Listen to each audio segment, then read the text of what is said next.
Eliza লেখনীতে ডাইনিম রোজ লাখি পর্ব সংখ্যা 29। 5টা মেয়ে, তবে এদের প্রত্যেকেরই পরনে লাল বেনারসি। এদের কেউ অজ্ঞান করে রাখা হয়েছে। অপূর্ব ঘরটা থেকে বের হয়। অপূর্ব পিস্তলের মাত্র একটা বুলেট, এখনো 3টে ঘর বাকি। অপূর্ব ভাবতে থাকে কি করা যায়। সূর্য যে ঘরটায় যাওয়া যাক, হয়তো কেউ এখানে পেয়ে যাবে সে। তাই যা ভাবা সেই কাজ।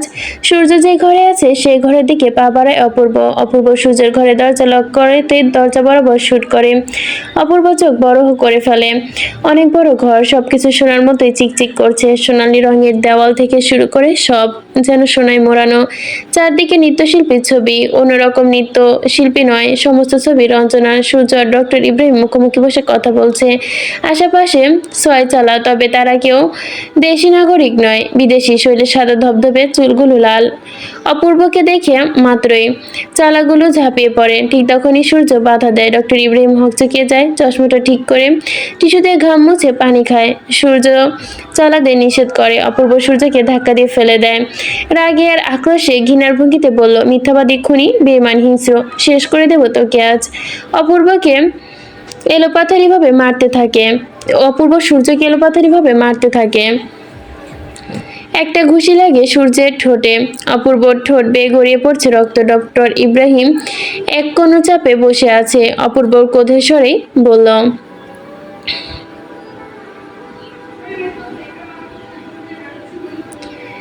কেন করছিস এসব? নিরীহ মানুষদের প্রাণ নিয়ে খেলছিস কেন? কি দোষ করেছে ওরা?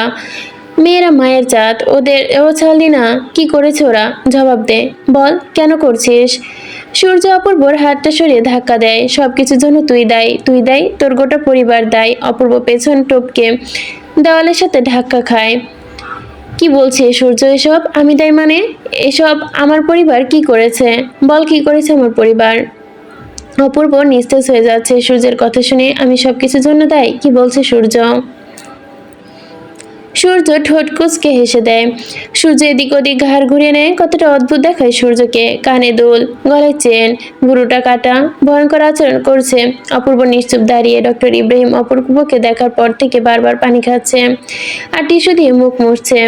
সূর্য হাতের উল্টো দিক দিয়ে ঠোঁট মুছে নেয়। পা দিয়ে একটা টুল অপূর্বর দিকে এগিয়ে দেয়, বলল, বস। অপূর্ব থ মেরে বসে পড়ে। সূর্যের নাকের আঁচে অপূর্বর কপাল আঁচড়ে যায়। নখের আছে। সূর্য কিছুক্ষণ চুপ থেকে বলল, তোর থেকে যা কিছু লুকিয়েছি সেটা জানা আজ সময় হয়ে গেছে। তুই আমাকে মিথ্যাবাদী বলেছিস, প্রতারক বলেছিস, বেঈমান বলেছিস। এগুলো আমি তোদেরও বলতে পারি। তোর গোটা পরিবার নিকৃষ্ট। তোর গোটা পরিবার বেঈমান ছিল, স্বার্থপর ছিল। অপূর্ব সূর্যের দিকে জলজল চোখে তাকায়। যে বন্ধু চোখের দিকে তাকিয়ে কথা বলতো না যদি কোনো কথায় কষ্ট পায় এই ভেবে, আর আজ সে আঙ্গুল তুলে কথা বলছে, আমি খারাপ, আমি নিকৃষ্ট। কি বলছে এসব? সূর্য নিঃশ্বাস ফেলে। অপূর্ব সূর্যের দিকে এক এক দৃষ্টিতে তাকায়। সূর্য কিছুক্ষণ চুপ থেকে বলল, তোর বাবার জন্য আজ সবকিছু এলোমেলো হয়ে গেছে। সূর্য ঘৃণাজড়িত কণ্ঠে বলল, পাষাণ তোর বাবা, নিকৃষ্ট তোর পরিবার, লোভী।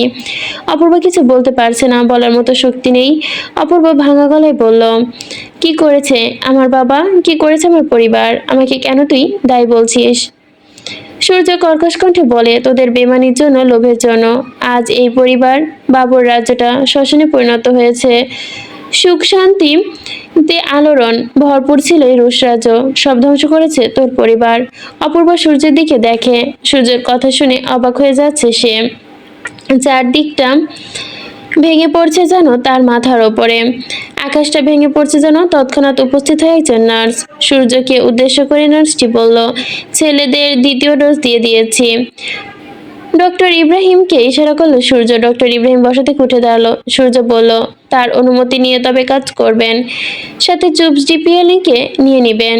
অপূর্ব নার্সটিকে দেখার চেষ্টা করলো। দেখতে পায় এই সেই মেয়ে হাসপাতালে আমাকে বোকা বানিয়েছিল যে।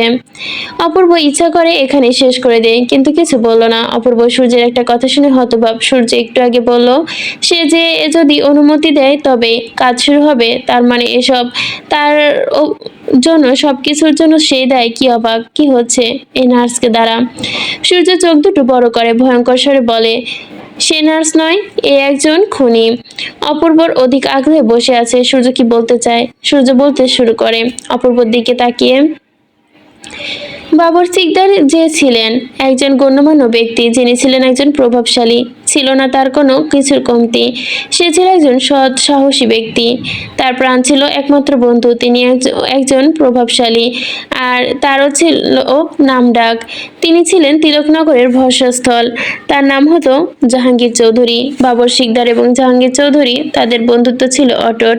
তাদের বন্ধনে ছিল আবদ্ধ শক্তি, ভরসা, রক্ষা, একে অপরের প্রতি মায়া আর টান, সবকিছু একদম ভরপুর ছিল তাদের একে অপরের। সময়ের সাথে সাথে বাবরের সাথে নিজ কর্মে নিযুক্ত হয়ে থাকে। সময়ের সাথে সাথে জাহাঙ্গীর চৌধুরী তার নিজ কর্মেও নিযুক্ত হয়। বাবরের ঘর আলোকিত হয়ে জন্ম নেয় অন্তিম। জাহাঙ্গীরের ঘরে তার বন্ধুর ছেলের জন্য কয়েকশো ভরি স্বর্ণ উপহার দিল। বাবরের ছেলের অন্তিমকে দুই বন্ধুর চেয়ে আনন্দ আর কে দেখে। নতুন মেহমানের আগমে খুশি হয় যেন পুরো বাবর রাজ্য। তখন জাহাঙ্গীর চৌধুরীর কোনো সন্তান নেই। তার স্ত্রী জয়ার সমস্যা থাকায় জাহাঙ্গীর দীর্ঘ একটা সময় বাবা ডাক না শুনতে পেয়েছিল। তবু তার স্ত্রীর প্রতি ছিল না তার কোনো আক্ষেপ। এভাবেই চলে যায় কয়েকটা বছর। জাহাঙ্গীর চৌধুরী ও বাবর সিকদারের বন্ধুত্ব অটুট ছিল তখনও। ঠিক কিছুদিন পর খবর আসে জাহাঙ্গীর চৌধুরী বাবা হতে চলেছে। সমস্ত তিলকনগর খুশিতে আপ্লুত হয়, আনন্দিত হয় বাবর রাজ্য। বাবর সেদিন জাহাঙ্গীরকে বলেছিল, তোর যদি মেয়ে হয় তবে আমার ছেলের বউ করব তাকে।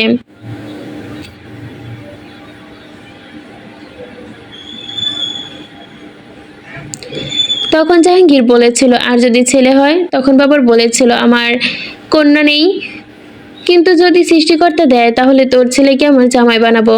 জাহাঙ্গীর চৌধুরীর ঘর আলোকিত করে জন্ম নেয় একমাত্র পুত্র সন্তান অপূর্ব, যে এই সময় আমার সামনে বসে। অপূর্ব হকচকিয়ে ওঠে। অপূর্ব সূর্যের বলা কথাগুলোতে ধ্যান দিয়ে শুনছে। সূর্য বলতে শুরু করে। জাহাঙ্গীর চৌধুরী খুশিতে আপ্লুত হয়। সমস্ত তিলকনগরে খুশির আপ্লুত। খুশির জন্য যেন বাবর রাজ্য। বাবর ছুটে আসে তিলকনগর তার সদ্য বাবা হওয়া বন্ধুর কাছে। বাবর শিকদার নিজে তার বন্ধুর ছেলের নাম রেখেছিল।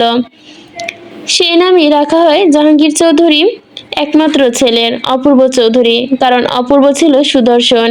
এভাবেই আনন্দে ভরপুর ছিল বাবর রাজ্য। আনন্দে ভরপুর ছিল তিলকনগর। কেটে যায় দীর্ঘ এক সময়। কিছুদিন পর জন্ম নেয় বাবরের দুই কন্যা। সেদিন একসাথে জন্ম নিয়েছিল রঞ্জনা ও মালাইকা। তারা ছিল দুই বোন। একদম দেখতেও কিছুটা কাছাকাছি ছিল তাদের চেহারা। অপূর্ব ভাঙা গলায় বলল, তুই এত কিছু আমার থেকে বন্ধু হয়ে লুকিয়েছিস, কত মিথ্যা বললি, আর আজ আরেক কথা বলছিস। সূর্য বলল, তোকে আমি অনেক কিছু মিথ্যা বলেছি, তবে বাধ্য হয়ে। তবে আজ সত্যিটা জানার সময় হয়ে গেছে। অপূর্ব জল জল চোখে তাকিয়ে আছে সূর্যের দিকে। তারপর কি হয়েছিল? সূর্য বলল, রঞ্জনা মালাইকা দুইজনই হয়েছিল ভুবন মোহিনী সুন্দরী। জাহাঙ্গীর ছুটে আসে বাবর রাজ্যে। জাহাঙ্গীর চৌধুরী খুশিতে আপ্লুত হয়। প্রথমে কোলে নিয়েছিল মালাইকাকে এবং তখনই বলেছিল, মালাইকাই হবে আমার ছেলের বউ। খুশি হয় সে, সে রাজি হয়। ধীরে ধীরে বড় হতে লাগে মালাইকা। অপূর্ব অপূর্বকে জাহাঙ্গীর তিনি আসতো এই বাবর রাজ্যে। মালাইকা অপূর্ব সারাদিন বাবর রাজ্যে ঘোরাফেরা করত, খেলা করত। ওরা তখন খুবই ছোট। একসাথে খেলতে পছন্দ করত, যেমন 8-10টা ছেলে মেয়ে করে। ওরা যত বড় হয় বাবর আর জাহাঙ্গীরের মধ্যেও ততটা দূরত্ব হয়। বাবর সবসময় দয়ামায়া মানুষ ছিল, জাহাঙ্গীরও কম ছিল না। বাবরের সমস্ত জমি গরিব অসহায় মানুষ চাষাবাদ করে খেত। বাবর রাজ্যে যত মানুষ ছিল তার থেকে তিলকনগর ছিল কম। একবার বাবর রাজ্য কিছু কৃষক ভূমিহীন হয়ে যায়। বাবরের যত জমি ছিল তাতে সবাই কর্মরত ছিল।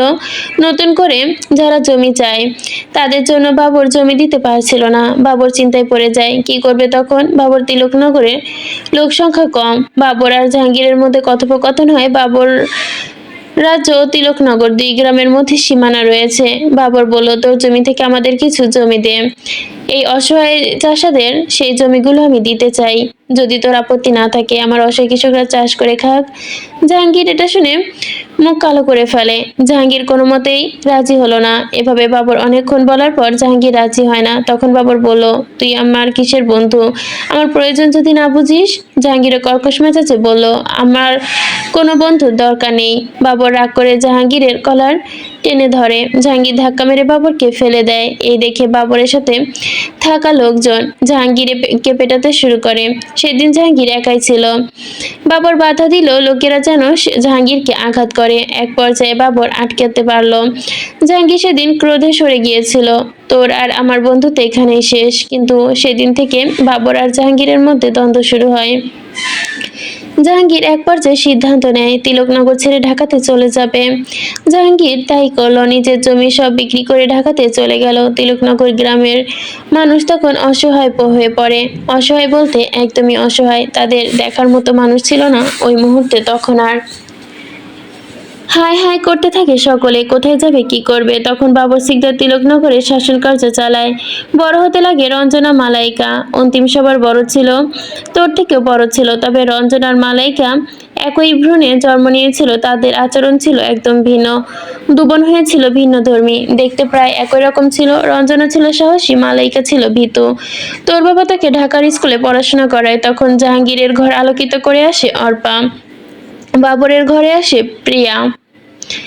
বাবরের জীবন আনন্দেই কাটছিল, কিন্তু জাহাঙ্গীরের রাগ ক্রোধ ধীরে ধীরে বাড়তে থাকে। তিলকনগর ও বাবর রাজ্য সীমানায় বসে যে জাহাঙ্গীরের গায়ে হাত তোলা হয়, জাহাঙ্গীর সে অপমান সহ্য করতে পারল না। জাহাঙ্গীর মনে মনে প্রতিজ্ঞা করে উনি এই প্রতিশোধ নেবে। স্বাবলম্বহীন বাবরের দুই কন্যা রাঞ্জনা ঢাকা বিশ্ববিদ্যালয়ে সুযোগ পায়। সূর্য কথা থামিয়ে দেয়। অপূর্ব ঘাড় সোজা করে। সূর্য মেরে অপূর্ব দিকে দৃষ্টি স্থাপন করে। সূর্য এ পর্যন্তই সমস্ত ঘটনা অন্যের মুখে বলে, আহত হয়। কার কাছ থেকে শুনছিস? সূর্য চোখের ইশারায় অপূর্বর পেছনের দিকে দেখিয়ে অপূর্ব আগ্রহী পিছে ঘুরতে দেখে এক বয়স্ক বৃদ্ধ মহিলা, পরনে সাদা কাপড়, গায়ের রং ফর্সা, চুলগুলো একদম ধবধবে সাদা, হাতে লাঠি। একা একা হাঁটতে পারছে না ভদ্র মহিলা বলে দুজন দাসী দুপাশ থেকে ধরে রেখেছে। অপূর্ব হকচকে যায়। বৃদ্ধ মহিলাটাকে ধরে ঘরের ভেতর নিয়ে আসে। সূর্য খাটের ওপর বসিয়ে দেয়। বৃদ্ধা মহিলাটিকে সূর্যের পাশে বসায়। অপূর্ব বলে, ইনি কে? সূর্য ঠোঁট কুঁচকে হেসে বলে, ইনি জয়গুণ বিবি, রঞ্জনার দাদি। অপূর্ব বলল, তুই তো বলেছি উনি মারা গেছে। সূর্য বলল, মিথ্যা বলেছিলাম। এই পর্যন্ত যা তুই শুনেছিস তা আমি সবকিছু দাদুর কাছ থেকেই শুনেছি। অপূর্ব দৃষ্টি সরিয়ে সূর্য বলল, তারপর যে ঘটনাগুলো ঘটেছে এবং সমস্ত মৃত্যুর খেলায় আমিও ছিলাম, তাই আমিও পরবর্তী সত্যিগুলো তোকে বলেছি যা আমার সাথে ঘটেছিল। রঞ্জনার সাথে আমার প্রথম দেখা কিভাবে হয় সবকিছুই তুই জানিস। আমাদের প্রেম কাহিনী ভালো করেই জানিস। কিন্তু হঠাৎ করে নেমে আসে কালো ধোঁয়া। রঞ্জন আমাকে বিয়ে করার কথা বলতেই আমি রাজি হই, কিন্তু তা রঞ্জনার পরিবার জানতো না। আমি সিদ্ধান্ত নিলাম ওর পরিবারকে জানাবো। ঠিক তখনই জানতে পারলাম আমি একদিন রঞ্জনাকে না জানিয়ে বাবর রাজ্যে আসি, বাবরের এবং অন্তিমের সাথে দেখা করতে। বাবর শিকদারের সাথে আমার আর রঞ্জনার সম্পর্কে কথা বলি এবং আমি এটাও বলি যে রঞ্জনা আমাকে বিয়ে করতে চায়, কিন্তু আমি চাই না একা বিয়ে করতে। তাই আমি জানাতে এসেছি।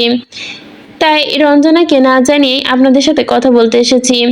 চাইলেও আমি ওকে একা বিয়ে করতে পারতাম, কিন্তু আপনাদের অপমান আমি করতে চাইনি। সেদিন আমার কথায় বাবর শিকদার খুশি হয়।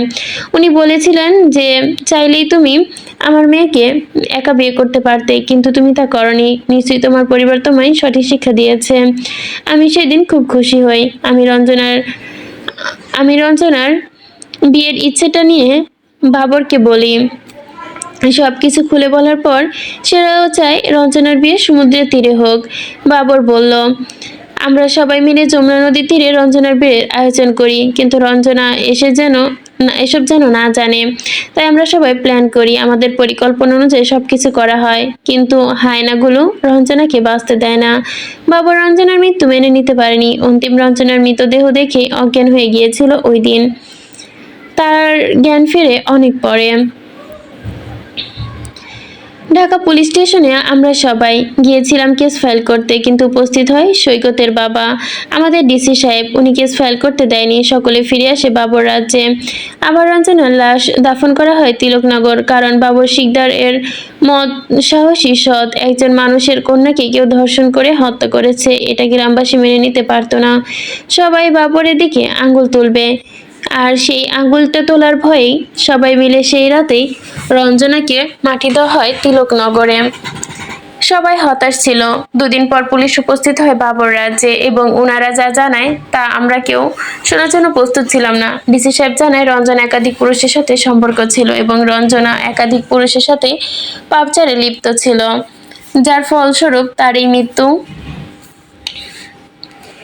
এবং রঞ্জনার মৃত্যুর জন্য রঞ্জনা নিজেই দায়ী। ডিসি সাহেবের সমস্ত কথা বাবরাজের সবাইকে বলে দিয়েছিল যে বাবর শিকদারের মেয়ে রঞ্জনা একজন দুশ্চরিত্রা। সেদিন বাবরের কান কাটা যায়। আমি জানতাম রঞ্জনা কখনোই এমন করবে না। রঞ্জনা তো দুশ্চরিত্রা ছিল না, এর পেছনে লুকিয়ে আছে গভীর রহস্য। আমি খোঁজ নেই এবং জানতে পারি এসবের পেছনে কারা ছিল। দুর্জয় ও তার বন্ধুরা, এবং ডিসি সাহেবের ছেলে সৈকত। ডিসি সাহেব জানতে পেরে কেসটা ধামাচাপা দেয় এবং রঞ্জনার দিকে মিথ্যা বদনাম ছড়িয়ে দেয়। ঠিক তখনই হঠাৎ করে অসুস্থ হয় অন্তিম। বাবার ছেলে অসুস্থতায় ভেঙে পড়ে। অন্তিমকে নিয়ে যাওয়া হয় ঢাকা পিজি হাসপাতালে।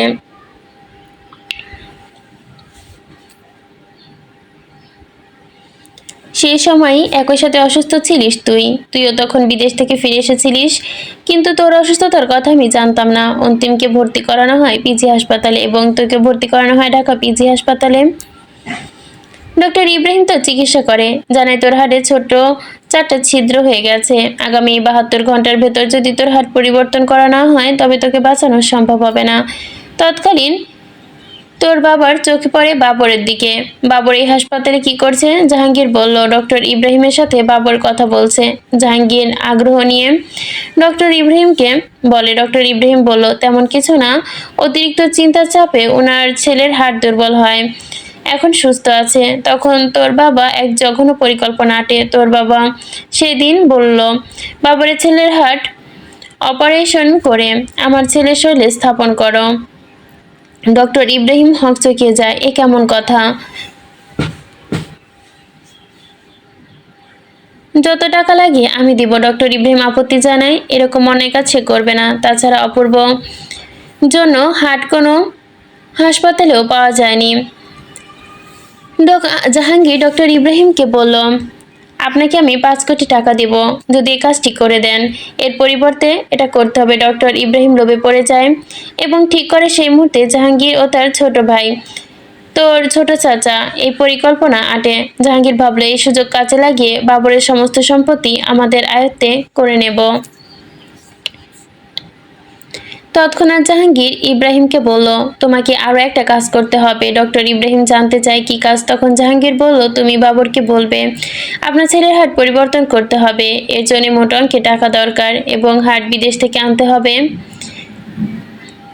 ডক্টর ইব্রাহিম জাহাঙ্গীরের পরিকল্পনা মতো কাজ করে। অন্তিমকে অজ্ঞান করার ইঞ্জেকশন দেন এবং বাবরকে জানায়, আপনার ছেলের হার্ট ব্লক হয়ে গেছে, জরুরি পরিবর্তন করতে হবে। তার জন্য ডক্টর ইব্রাহিম মোটা অঙ্কের টাকা চায়। যে পরিমাণ টাকা চেয়েছিল তার পরিমাণ ছিল সমস্ত বাবর রাজের জমি এবং বাবরদের বাড়ির ন্যায়। বাবরের কিছু করার ছিল না। নিজের ছেলে থেকে কখনো সম্পত্তি বেশি বড় হতে পারে না কোনো বাবার কাছেই। যে টাকা দরকার তার জন্য বাবর রাজ্যের জমি বিক্রি করতে হবে। তোর বাবাই ডক্টর ইব্রাহিমকে টাকার পরিমাণ বলে দেয়। সেদিন বাবর শিকদার বেঁচে থেকেই মৃত্যুর সাজানো পেয়ে গিয়েছিল। মেয়ে হারায় ছেলের এই অবস্থা, তার ওপর এই টাকা। কল্যাণী বলল, গ্রামের সমস্ত জমি বিক্রি করে দাও এবং আমাদের ছেলেকে বাঁচাও। বাবর তাই করল। বাবর রাজ্য সহ তিলকনগরের সমস্ত সম্পত্তিটা বিক্রি করে দিল। সেদিন বাবর রাজ্যের সমস্ত মানুষ হাই হাই করেছিল, কারণ সবারই আশ্রয়স্থল ছিল বাবর রাজ্য।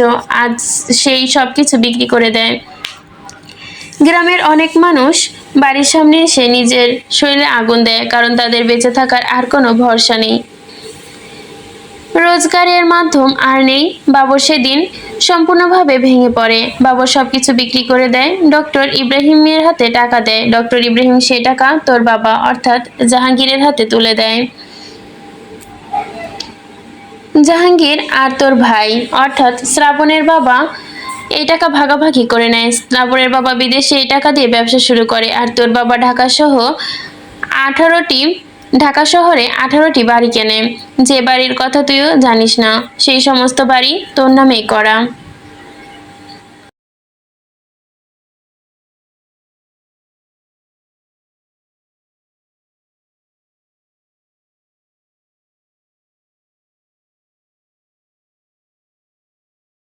ডক্টর ইব্রাহিম অন্তিমের অপারেশন করে।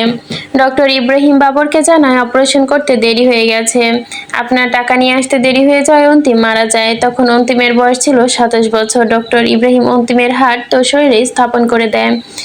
যদিও তোর বয়স অন্তিমের থেকে কম ছিল এবং তুই কিছুদিনের মধ্যেই সুস্থ হয়ে যাস, কিন্তু অন্ধকার হয়ে যায় বাবর রাজ্য। নিঃস্ব হয়েছিল বাবর, তার সাম্রাজ্য চলে যায়, তার সাথে মেয়ে, তার ছেলে। সব গ্রামের সবাই বাবরকে লাথিউষ্টা মারত তার কাজে।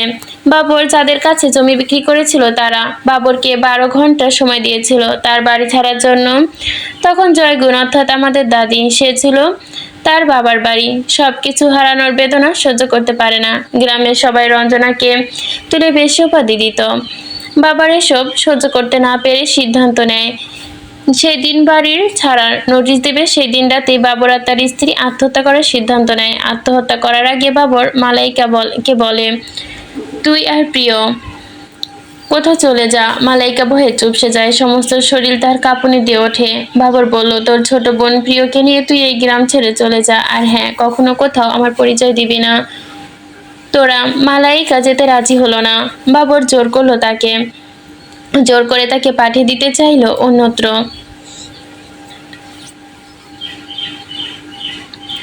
মালাইকা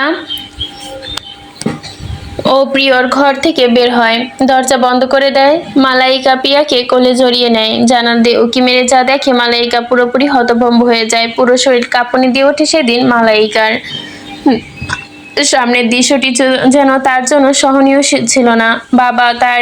বাবর তার স্ত্রীকে বিষ পান করায় এবং একই সাথে নিজেও বিষ পান করে। মালাইকা চোখের সামনে তার বাবা মার মৃত্যুবরণ করতে দেখে। শেষ হয়ে যায় বাবর রাজ্য, অন্ধকার হয়ে যায় বাবর রাজ্য, ধ্বংস হয়ে যায়। এদিকে জাহাঙ্গীর আর তার পরিবার ছিল আনন্দে, তাদের তখন সুখের রাজ্য। কিন্তু পাপচার ধামা চাপা দিয়ে কি সুখ কিনা যায়? জাহাঙ্গীর তার শরীরের আঘাতে প্রতিশোধ নেয়, একই সাথে বাবরের ছেলের জীবনের পরিবর্তে নিজের ছেলের জীবন বাঁচায়। অপূর্ব ভাঙা গলায় বলল, আমার বাবা কি এসবে জড়িত? সূর্য ঠোঁট কুঁচকে হেসে বলল, নিকৃষ্ট মানুষের জন্য জঘন্য কাজটা হাসপাতালে শেষ হয়ে যায়। এসবের পেছনে ওনার হাত নেই, কিন্তু ওনার নিকৃষ্ট কাজের জন্যই আজ এই মৃত্যুর খেলা শুরু হয়েছে, আর এই পর্যন্ত চলেও এসেছে। সূর্য কিছুক্ষণ থামা মেরে থেকে বলল, এবং তোর পুলিশ অফিসারের চাকরিটাও তোর বাবার টাকার জোরে হয়েছে, কারণ পুলিশ অফিসার হতে হলে নিখুঁত হতে হয়। যেখানে জাহাঙ্গীরের বেমানির খেলার শেষ নেই, সেখান থেকেই শুরু হয় মালাইকা শিকদারিনীর মৃত্যুর খেলা। অপূর্ব অবাক হয়, ভাঙা গলায় বলে, কোথায় সে? সে এসব করে কি পাবে? জানি আমার বাবা খারাপ করেছে, আমি নিজের হাতে তাকে শাস্তি দিব। আইন সবার জন্য সমান। এই হিংস্র মালাইকাকেও আইনের নিজের হাতে তুলে নেওয়া অন্যায়। সে কেন নিজের হাতে আইন তুলে নিয়েছে? কে এই মালাইকা? একজন পুলিশ অফিসার অন্যায় করেছে, কিন্তু সবাই তো আর এক না। মালাইকা চাইলেই তো আইনের ব্যবস্থা নিতে পারত এবং পাপীদের শাস্তি দিতে পারত, কিন্তু তার রাজ্যে একাধিক প্রাণ নেওয়া কাম্য নয়, এটা কখনোই ঠিক না। সূর্য বলল, তুই পারবি মালাইকা তার জঘন্য পাপের শাস্তি দিতে? অপূর্ব রক্তমাখা চোখে বলল, সূর্য, আমি আমার বাবাকে শাস্তি দিতে পারবো সেখানে মালাইকাকে কঠিন থেকে কঠিন শাস্তি দিতে আমি পারবো। কেন পারবো না? কে সে? কে এই মালাইকা? অপূর্ব কথা বলার ভঙ্গিমা ছিল রাগ, ঘৃণা। অপূর্ব তার বাবার প্রতি ঘৃণা জমে গেছে। অপূর্ব জিজ্ঞাসা করলো, কোথায় মালাইকা শিকদারিনী? সে কত বড় সাহসী নারী তা আমি দেখতে চাই। সূর্য কিছু বলতে শুরু করবে, তখনই একজন চাল উপস্থিত হয়। সূর্যকে বলল, স্যার, 1 নম্বর ঘরে আপনার জরুরি ডাক এসেছে। সূর্য অপূর্বকে বলল, তুই বস, আমি আসছি। অপূর্ব দিক সেদিক পরখ করলো, একটা ভাই দীর্ঘশ্বাস ফেললো। রঞ্জনা তার দিকে দৃষ্টি স্থাপন করলো। বসে বসে বিড়বিড় করছে তিনি। অপূর্ব কেউ কিছুক্ষণ অপেক্ষা করে। অপূর্ব বসা থেকে উঠে দাঁড়ায়, আগ্রহ নিয়ে বাহিরে বের হয়। 1 নম্বর ঘরে দরজা বন্ধ হওয়া। যাওয়া যাবে না। অপূর্ব হঠাৎ চোখ পড়ে মাঝখানে দরজার দিকে। অপূর্ব দেখলো দরজাটা খোলা। মনে মনে ভাবলো হয়তো দাদি এই ঘরেই ছিল। দরজাটা খোলা, এই মালাইকা হয়তো এখানেই আছে। ঘরের নামটিও তো মালাইকা। অপূর্ব ঘরটির ভেতরে ধীরে ধীরে প্রবেশ করে। চারদিকে দিনের মতোই আলোকিত, সোনালী রঙের দেওয়াল, সবকিছু সোনালী রঙের কারুকার্য। অপূর্বর বুকের ভেতর ধুকপুক করছে, শরীরে যেন ঘাম ঝরছে। অপূর্ব সামনের দিকেই আস্তে আস্তে এগোয়। কিছু দাসী উল্টো দিকে ঘুরে বিভিন্ন কাজে ব্যস্ত। এরা কেউ দেশীয় নাগরিক না, সবার শরীর অন্য ধরনের, পরনে স্কার্ট, সাথে ছোট পাথরের আবরণের ব্লাউজ। এদের মধ্যে কেউই মালাইকা না। অপূর্ব সামনে এগোতে থাকে। ঘরটা দেখে মনে হচ্ছে এটা আরামায়েশ করার ঘর। ময়ের পক্ষী খাট, স্বর্ণের প্রলেপ দেওয়া। ঘরটির মাঝ বরাবর একটি দরজা। অপূর্ব অবাক হয়, এই ঘরে একটা দরজা। অপূর্ব আগ্রহ নিয়ে দরজাটা খোলে। অপূর্ব বারবার ঢোক গিলছে, বুকের ভেতর কেমন জানি ধরফর করছে তার। হঠাৎ এমন হওয়ার কারণ কি? এ কেমন অনুভূতি? মনের মধ্যে কেমন জানি কু ডাকছে। অপূর্ব দরজাটি খোলে। দরজাটি খোলাই ছিল। অপূর্ব দেখলো আলোকিত এটি সিঁড়ি বেয়ে নিচের দিকে গেছে। সামনের স্থানটা আয়তনে বড়, কিন্তু এই দেওয়ালগুলো ইটের মতো। রং হয়তো এগুলো শুধু ইট দিয়ে বাঁধানো। অপূর্ব কিছুটা নিচে নামতেই ছোট্ট একটা পুকুর, পুকুরের ঘাটে রূপা দিয়ে বাঁধানো, পানিগুলো নিকার। অপূর্ব দেখলো একটা মেয়ে পুকুরের ভেতরে গোসল করছে, যার চুলগুলো বড়, সমস্ত শরীর ধপধপে ফর্সা, কালো রঙের স্কার্ট, সাদা পাথরের আবরণের ব্লাউজ, কোমরে স্বর্ণের বিছা, মাথায় একটা মুকুট, চুলগুড়ি ছড়িয়ে রয়েছে কোমর ছুঁয়ে নিচে। অপূর্ব দুপাশে 6 জন দাসী, পুকুরের পানি কোমর অব্দি, পানিতে হাজারো বেলি ফুল। অপূর্ব ভাবলো এটাই হয়তো মালাইকা। একজন দাসী উঠে আসে, মাথায় দুধ ঢেলে দেয়। অপূর্ব মালাইকা দেখতে চাইলো। অপূর্ব সিঁড়ি বেয়ে নিচে নামলো। অপূর্বর বুকের ভেতর ধরফর করছে। অপূর্ব নিচে নেমে হাত বাঁ দিকে দিতে পুকুরটি গোলাকার। অপূর্ব ঘুরে গিয়ে সামনে থেকে মালাইকার মুখটি দেখবে ভেবে আরেক দিকে যেতে ধীর পায়ে এগোচ্ছে। অপূর্ব যত ওইদিকে যাচ্ছে, মালাইকা তত ডান দিকে ঘুরছে। অপূর্ব পুকুরের মাঝ বরাবর মালাইকা মুখ ঘুরিয়ে সামনের দিকে রেখেছে। অপূর্ব সেদিকে যাচ্ছে। মালাইকার পা ভাঁজ করে পানির ভেতর ডুব দেয়। অপূর্ব অপেক্ষা করে কখন সে উঠবে। অপূর্ব মনে মনে ভাবছে এদিকে ঘুরে যেন ডুব দেয়। মালাইকা ডুব থেকে ধীরে ধীরে ওঠে। মালাইকার চোখ ঝোড়া অবস্থায় পানি ভেতর থেকেই উঠল। বোঝার অবস্থা পানির ভেতর থেকে উঠল মালাইকার চোখ জোড়া। অপূর্ব হঠাৎ করে চোখগুলো ছানা পড়া হয়ে যায়। অপূর্বর পুরো পৃথিবীটি এলোমেলো হয়ে যায়। অপূর্ব চট করে দেওয়ালে ধসকে পড়ে। সামনে থাকা কিছু ঝাপসা হয়ে আসে। অপূর্ব মাথা ঘুরে আসে। অপূর্ব কাপা কণ্ঠে বলল, এলিজা। এলিজা চোখ বন্ধ অবস্থায় উল্টো ঘুরে পুকুর থেকে উঠে সিঁড়ি বেয়ে ওপরে উঠে যায়। অপূর্বকে দেখেনি। অপূর্ব নিমিষে সমস্ত শরীর ফুরিয়ে যায়। অপূর্ব দেওয়াল ঘেঁষে বসে পড়ে। সেই মুহূর্তে অপূর্ব কাকে দেখছে? এ কোন এলিজা? কি তার অঙ্গভঙ্গি, পরনে তার একই পোশাক। তৎক্ষণাৎ সূর্য আসে। সূর্য বুঝতে পারে অজানা হিংস্র নারী তার চোখের সামনে। সে যে আর কেউ না, তার প্রিয়তমা স্ত্রী। অপূর্ব কারো এবার কাপা ঠোঁটে ভিড় করে বলল, এলিজা। অপূর্বর কথা বলার মতো শক্তি নেই। সূর্য অপূর্বর মুখের কাছে গিয়ে এক অদ্ভুত স্বরে বলল, সে এলিজা না, সে মালাইকা শিকদারিনী, বাবর রাজ্যের রাজকুমারী। তাকে সবাই রাজকুমারী বলে। সূর্য খিলখিল করে হেসে ওঠে। অপূর্ব নিস্তেজ, নিঃস্ব। অপূর্ব দম বন্ধ হয়ে আসছে, বুকের ভেতর দুমড়ে মুচড়ে যাচ্ছে। সূর্য অপূর্বর পাশে পা টান করে দেওয়াল ঘেঁষে বসে। অপূর্বর পা ভাঁজ করে অন্য পা টান করে বসে। অপূর্ব নিস্তব্ধ, ভেতরে ভেতরে মরে যাচ্ছে। চোখ দিয়ে পানি পড়ছে, অথচ কান্নার শব্দ নেই। অপূর্ব কাপা ঠোঁটে বলল, সব সত্যি বল। সূর্য বলতে শুরু করলো, তোর বাবা সেই জঘন্য কাজের জন্য ধ্বংস হয় সুন্দর একটি পরিবার। সেদিন মালাইকা ওর ছোট বোনকে নিয়ে পালিয়ে আসে। তখন প্রিয়র বয়স 6। মালাইকা ছিল ভীতু, সবকিছু ভয় পেয়ে যেত। একটা মেয়ে মানুষ কোথায় যাবে, কার কাছে যাবে? সবাই যাওয়া চেনা। মালাইকা সেদিন রাতে প্রিয়াকে নিয়ে আলিবাড়ি ওঠে। আলিবাড়ির রান্নাঘরে মালাইকা প্রিয়া রাত কাটানোর জন্য স্থান নেয়। সেই দিন প্রিয়া কেঁদে ওঠে। মা বাবার জন্য তখনই জয়তুন কারো কান্নার আওয়াজ শুনে রান্নাঘরে আসে। জয়তুন দেখলো দুটো মেয়ে ঘাপটি মেরে বসে আছে। তখন ছিল শীতের দিন। মালাইকা শীতেও যেন বেশ ভয়ে কাঁপছিল। জয়তুনের মায়া হয় মেয়ে দুটোকে দেখে। জয়তুন রমজান সবকিছু জিজ্ঞাসা করে। মালাইকা সবকিছু খুলে বলে। জয়তুন রমজানের সন্তান না থাকায় ওদের সন্তানের জায়গাটা দিয়েছিল অপরাধী। নিজের মন যতই বড় চালাকি মনে করুক না কেন, সে তো ধরা পড়বেই। যেদিন হাসপাতালে তোর বাবা আর ইব্রাহিম অন্তিমকে মেরে ফেলেছিল, তার সম্পত্তি হাতে নিয়েছিল, চুক্তি করেছিল, সেদিন নার্স রিয়া সব শুনে ফেলে। নার্স রিয়া বলেছিল পুলিশকে জানিয়ে দেবে। তখন ডক্টর ইব্রাহিম রিয়াকে মেরে ফেলার হুমকি দেয় এবং চেষ্টা করে, কিন্তু পারেনি।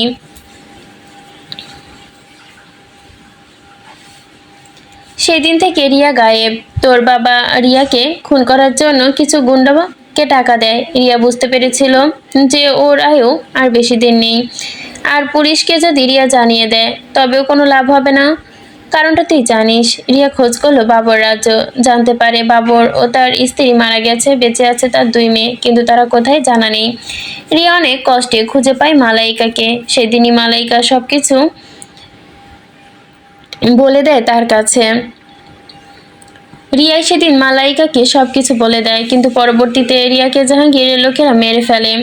সেদিনই সব সত্যি মালাইকা জেনে যাওয়ার পর ভীত মালাইকা হয়ে ওঠে হিংস্র বাঘিনী। মালাইকা নিজের পরিচয় বদলে ফেলে। নিজের নামে দেয় রত্না এবং প্রিয়ার নাম দেয় পাখি। এভাবেই কিছুদিন কেটে যায়। জয়তুন ছিল আল্লাহভীরু। জয়তুন বলল, রত্না নামটা ভালো না, আজ থেকে তোর নাম এলিজা। এলিজার ভেতরে ভেতরে ফোন দেওয়াতে থাকে। সাধারণ থেকে হয়ে ওঠে অসাধারণ, অসাধারণ থেকে হতে থাকে হিংস্র, হিংস্র থেকে তার হিংস্রতা বাড়তে থাকে দিনে দিনে। এলিজার পরিকল্পনা জয়তুন বা রমজান এবং পাখি এরা কেউই জানতো না। আমি জানতাম।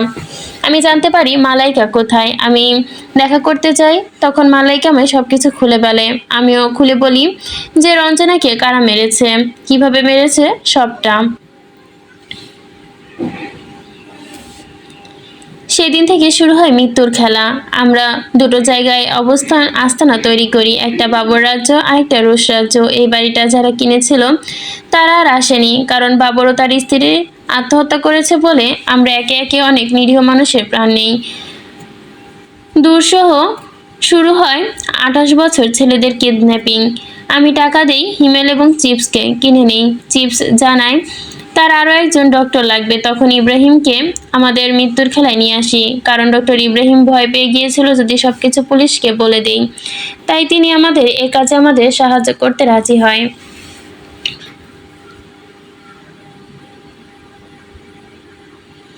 সেদিন থেকে ইব্রাহিমও জড়িত। এলিজা জানতো না যে রিয়া যে জাহাঙ্গীরের কথা বলেছে আমি তার পরিচিত, আমি তোকে চিনি, বা এলিজা জানতো না। এবং আমিও বলিনি, কারণ আমিও এই মৃত্যুর খেলা দেখতে চেয়েছিলাম। চাইলেই এলিজা জাহাঙ্গীরকে অনেক আগে মেরে ফেলতে পারতো, কিন্তু ও নিশানা ছিলিস তুই। কিন্তু আমি এলিজাকে বলতাম তার ছেলে বিদেশি। মিথ্যা বলতাম যাতে ও তোর খোঁজ এবং তোকে খুন না করতে পারে, তোকে না পেয়ে, যেন সে তোকে না পায়। তোকে না পেয়ে এলিজা একে একে হাজারো নিরীহ 27 বছর ছেলেকে খুন করতে থাকে এবং ওদের হার্টগুলো বিদেশে পাচার করে দিত এবং সেই টাকা অসহায় মানুষের মধ্যে বিলিয়ে দিত। সেই সাথে কিডন্যাপ করা হতো সদ্য বিয়ে ঠিক হওয়া কনেদের। এটা হতো রঞ্জনার জন্য। এভাবে মৃত্যুর খেলায় কেটে যায় দীর্ঘ একটা সময়। একদিন এলিজা আমার খোঁজ পাঠায়। আমরা যাকে খুঁজতেছি সে আমাদের নাগালে। আমি সেদিনই আত্মরা হয়ে গিয়েছিলাম। কি বলছে এসব? আমি জিজ্ঞাসা করিনি কি। তখন বলল জাহাঙ্গীর চৌধুরীর ছেলে অপূর্ব রুশ রাজ্যে এসেছে। আমি কি করব বুঝতে পারছিলাম না। আমি তখন তোর খোঁজ তোর বাড়িতে যাই এবং জানতে পারি তুই ওই বিক্রমপুরের রুশ রাজ্যে ক্যাম্পিংয়ে গিয়েছিস। আমি কি করব বুঝতে পারছিলাম না। এলিজা আমাদের দলের সবাইকে রুশ রাজ্যে উপস্থিত থাকতে বলে, কিন্তু ওরা দেখলো তোদের টিমে অনেকজন। এলিজা এভাবে দিন ধরে তোর 13 অনেক দিন ধরে তোর জন্য রুশ রাজ্যে যায়। দিনেও অনেকবার ছদ্মবেশে গিয়েছে তোকে দেখার জন্য, ওর ভাইয়ের হৃদয়ে কার শরীরে তা দেখার জন্য। কিন্তু ওর দলের লোকেদের দূর থেকে পরখ করতে হতো। তো তোদের দলে অনেক লোক থাকায় কাছে ভিড়তে পারেনি এলিজা। এভাবে এলিজা তোকে দূর থেকে অনেকবার পরখ করতো। একদিন রাতে এলিজা তোকে দেখার পর এই রুশ রাজ্যে যায়। সেদিন ছিল তোদের ক্যাম্পিং এর বয়স 13 দিন। এলিজা তোকে দেখে, আর প্রথম যে দিন জঙ্গলে অন্ধকার রাতে চাঁদনির আলোয় তোর সৌন্দর্য এলিজাকে আকর্ষণ করে। এলিজা তোকে দূর থেকে পরখ করত। তখনই তুই এলিজার উপস্থিতি বুঝতে পারতিস এবং এলিজাকে ধরে ফেলিস। এলিজা নতুন ফোন দিয়ে আটে, সে তোকে প্রেমের ফাঁদে ফেলাবে এই ভেবে সিদ্ধান্ত নেয়। আর এলিজা এও জানতো ওই রুশরাজ্যের ঝলকে যে কেউ প্রেমে পড়বে, তার রূপের ঝলকেও যে কেউ প্রেমে পড়বে। সেদিন এলিজাকে দেখিস এবং তুইও ওর প্রেমে পড়িস। কিছুটা সময়ের ব্যবধানে এলিজাও রাজি হয়। এলিজা শুধু ওর প্রতিশোধ নেওয়ার জন্যই তোকে বিয়ে করে। তখন তোর বাবা জানতো না কে এই এলিজা। একটা সময় জানতে পারে এলিজা বাবর শিকদারের মেয়ে। এটা জানার পর তোর বাবা এলিজাকে মারার জন্য দুজন গুন্ডা ঠিক করে 10 লক্ষ টাকা দিয়ে। আর তারাই তোদের বাড়িতে মুখোশধারী ডাকাতের মতো করে এলিজাকে মারতে যেত। সেদিন রাতে তোর থানায় কাজও থাকে অনেক। জাহাঙ্গীর সেই সুযোগ কাজে লাগায়। জাহাঙ্গীর সেদিন খাবারের পানিতে ঘুমের ওষুধ মিশিয়ে দেয়। সবাই গভীর ঘুমে আচ্ছন্ন থাকে, কিন্তু এলিজা সেদিন রাতে খাবারই খায়নি, যার ফলে তার ঘুমটাও হয়নি। কারণ এলিজা জানতো জাহাঙ্গীর কেমন নিকৃষ্ট মানুষ। সেই দিন রাতে এলিজাকে আক্রমণ করলে এলিজা কোনো রকম বেঁচে যায়। পরবর্তীতে আবার আক্রমণ করে এলিজাকে বাইজিৎ বাঁচিয়ে নেয় এবং তৃতীয়বার খুন করতে চাইলে জাহাঙ্গীর নিজেই বাঁচায় এলিজাকে। কারণ তোর মা চলে যাওয়ার পর উনি নিস্তেজ হয়ে যায়। গুঞ্জন এবং মৌলবী দুজনই জেনে গিয়েছে আমাদের পাপের সাম্রাজ্যের কথা।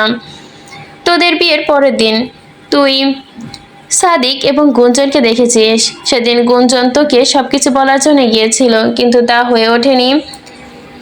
তারপর এলিজা মৌলবী এবং গুঞ্জনকে মেরে ফেলতে বলে।